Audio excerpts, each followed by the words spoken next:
Hey, this is Shaun with the Atlanta Tennis Podcast, powered by GoTennis. Check out our calendar of Metro Atlanta tennis events at letsgotennis.com. And be sure to register for our upcoming event, the Go Tennis Fall Festival, hosted by James Creek Tennis Center and Universal Tennis Academy. It's on November 9th. It's going to be awesome. Today is 10 Minutes of Tennis with world-renowned tennis coach, Australian in Puerto Rico, Justin Yeo. And we're going to talk about one of his favorite topics, which is the Roger Federer. So, biased aside, if we can even do it, biased aside, Justin Yeo, Roger the greatest ever? Go. Well, bias aside, y- I would say yes, because I've always been not just a fan, but I've studied his game, and I still believe his game style is the future. If Roger actually could volley better, he would have moved in earlier and got better even than what he was already. But if you think about the amount of points he won without coming in, um, it beats the punch, right? And I think what we can also say is that there was one goat, then there was a second goat, then there was a third goat, and I could talk about so many things about how many number one players that Roger beat that gave up the game because of him, and that really the other two goats only had to beat him. Um, So once they owned him, it was hard for him to get back in, but he still stayed at the top with those two, and they back and forth, back and forth. So, I've always had the conversation that Djokovic, his success was because of the other two. But then you can talk about rivalries forever. Borg and McEnroe and Lendl. They all had their rivalries. Agassi, Sampras, they all had their rivalries, and it's hard because when we keep talking about number one, Van Lender was my other idol, and that guy stayed, 270 weeks, I believe, as a number one player in the world. For 12 years, he was successfully close to number one, um, and Jimmy Connors is the only one that I think beat his record to stay number one longer than that. So it's really hard to say one person um, is the greatest of all time, but the achievements that Federer did for so long and the number one players he knocked out is where I keep talking about. When you talk about number one players, Curtin, Rafter, Agassi, Sampras, I can keep the list going. Hewitt, um, there was a long list of number ones. Curia, long. Andy Roddick. I mean, all number one players that just literally said, "Okay, I'm done. He's the best." Um, so he definitely, and so the other two really only had to compete against him at the start. So, and then you look at Djokovic's, incredible ratings that he has in all these different areas is impressive as well. So, I just think he's more of the greatest of all time just because of the game style he played, and that if you had a junior today, you would want to try to keep him playing that way, taking the ball in the rise and get to the net. That was the only thing really Federer was missing was being able to get to the net. But overall, if you looked at the amount of points he won without going to the net, that's where he could have improved. And speaking of the junior that you would want to train in a certain way, you've got the kids that Mm. grow up emulating certain players. And I Yep. remember it was Becker. Boris Becker was Yep. the guy I wanted to beat with the serve and the big back bend and the volleys Mm. and Mm. the all court game. And Mm. but somebody asked Carlos Alcaraz recently, did he picture himself as the next Rafa? He said, "No, I play more like Roger. What are you talking about?" And it was Yeah. an interesting thing to hear from a Spaniard because we assume that they're all clay court guys, and clearly they're not. But in Mm. this case, the commentators talk about Alcaraz having aspects of all three of the big three, Yep. but he himself pictures himself more like Roger and coming in more and being aggressive and that modern style, which is interesting because you got the rivalry with Alcaraz and Sinner now, And Yep. Sinner wouldn't come in if you paid him an extra $1 million. So there's an interesting dynamic of success there. Well, that's an interesting one you bring up because Sinner spends a lot of time on the net in practice courts. And if you look at his statistics, he is trying to get to net more often now. Oh, is he working on it? Okay, good, because he He's needs to. definitely working on it. His stats in the last year or two coming to the net are huge because he does, Darren Cahill has taught him to be solid on the baseline.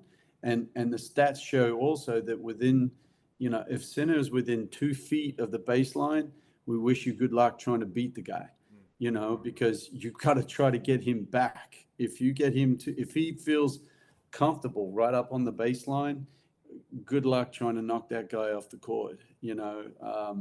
So really, you got to try to move him back, get him wide, and then definitely don't allow him to control and get to the net.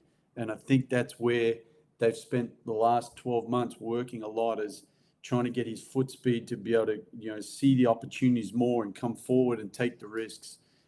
So I think Sinner in the next 12 months, I think we'll see even more growth of him coming to the net and trying to shorten points.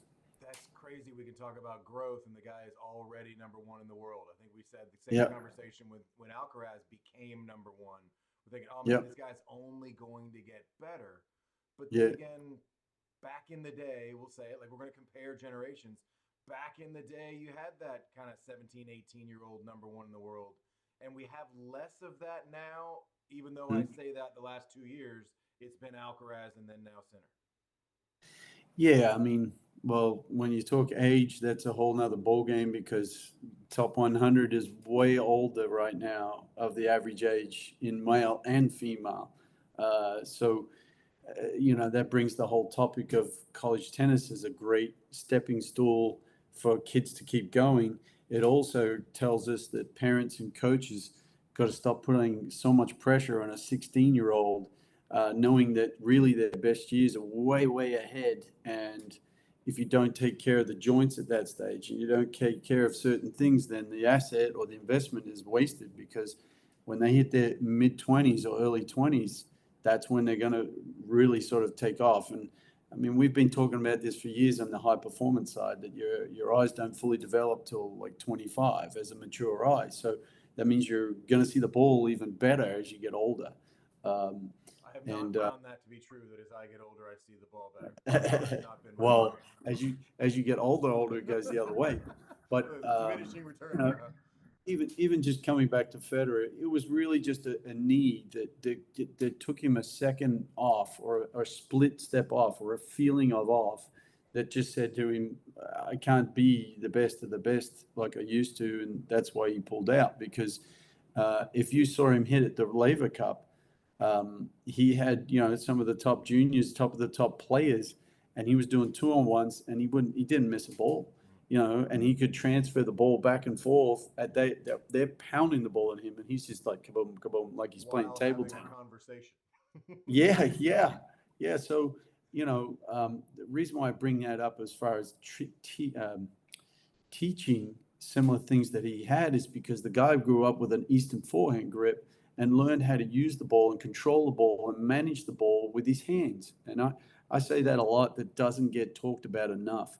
The more you make an extreme grip, the harder it is for you to eventually get that same kind of feel that he had.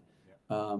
And the other thing too, probably doesn't get talked about enough, even in all the conferences I've been to, is the forward swing. If we think about our brain, the brain actually, when the ball's coming, we don't have enough time to think backswing, forward swing, contact point, or even follow through. Don't have time for any of that. What we're trying to do, if you watch Federer, he timed his forward swing around the pace of the ball, and then obviously the forward swing would go with the option he decided on, right? But that's pretty much in a nutshell all he did. And so, if we think too much about the wind up and the prep, all this other stuff, it just, to me, if you really watch what he was very good at, is that his forward swing was the priority every single time. I made my decision. This is what I'm going to do. Boom, and that's all he did. So comparatively, we've got Roger. The title here, Roger was the greatest. but that's mm, was. Where, mm, okay, then there was Rafa, and Roger really struggled to beat that guy. Then there was Djokovic, and the numbers mm, speak for themselves with Novak. mm, But mm, as a Roger fan, and I'll give you kind of the last thing to say here in our 10th minute, mm. as a Roger Yeah. fan, you're still the type to say he was the greatest in spite of the numbers? Yeah. Well, yeah. I mean, look what he stood for. Look how he was represented across the world. Um, Look at all the different things. I mean, the guy was pretty steady and consistent for his whole career of not necessarily a racket breaker or a carried on or even just, no one could ever pull up any news about him and his wife and his kids. I mean, the guy literally, even to the point of he used to travel with his kids everywhere. Um, he really is. If you start to add up what an idol is, what of someone you should look up to, yes, and that's I'm not taking anything from Djokovic and Nadal because those guys legitimately did amazing stuff as well. But I think as a total package, if you looked at even there, they said not many athletes would be in the top five respected in the world ever, and he was one of them under Mandela. So, you know, this is a guy who was a human being more than just a tennis player. Um, and that's sort of why a lot of people add up that he's, one of the best. Love it. So, I like it. mm, Justin Yo, this has been 10 Minutes of Tennis. Thank you, sir. We'll see you next week. cheers, mate.